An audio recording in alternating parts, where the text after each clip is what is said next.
ajo që ka ndodhur deri tani ka qenë fest. Më shumë se asnjëherë tjetër. Qëndrimi politik i Brukselit ka qenë jo miqësor, por entuziast për pranimin e Shqipërisë apo të vendeve të tjera të Ballkanit për shkak të gjeopolitikës. Rama pritej me tapet të kuq në Bruksel, komisionerët me të përqafuar, Marta Kosi e përmalluar. Pra, nuk mund të ankohemi që nuk ka dashamirësi ndaj Shqipërisë për ta pranuar. Është jo me 2 duar, por me 4 duar. Por deri tani ishte pjesa politike. Kjo diktoi apo çoi edhe në hapjen e vrullshme të grup kapitujve.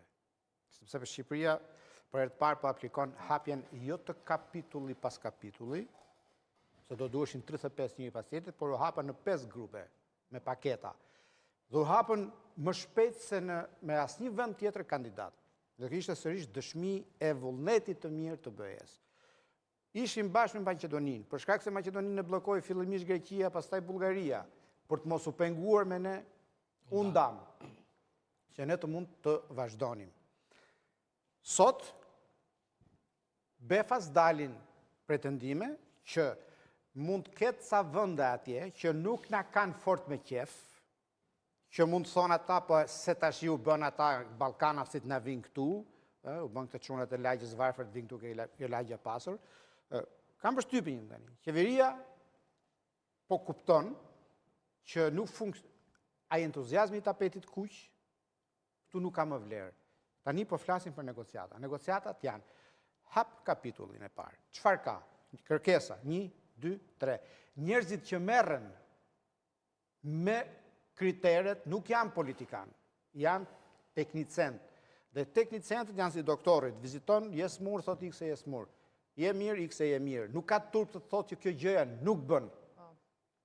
Për te vullnetit të politikanit, eksperti thotë këtë se ke përmbushur. Ne kemi për të miratuar apo përafruar të paktën 250 ligje në këtë kuadër. Një nga këto ishte edhe ai pastrimit parave. Që vetëm kohë fizike parlamenti nuk ka për ta bërë dot këtë deri në 2027, apo edhe 2029 makar.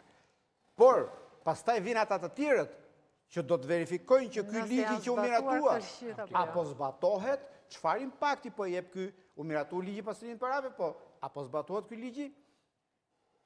Ktu kuptuam që negociatat që babadurët tha, nuk u bë ka kjo punë dhe filloi historia, hajde të gjejmë një arsye pse nuk bëhet.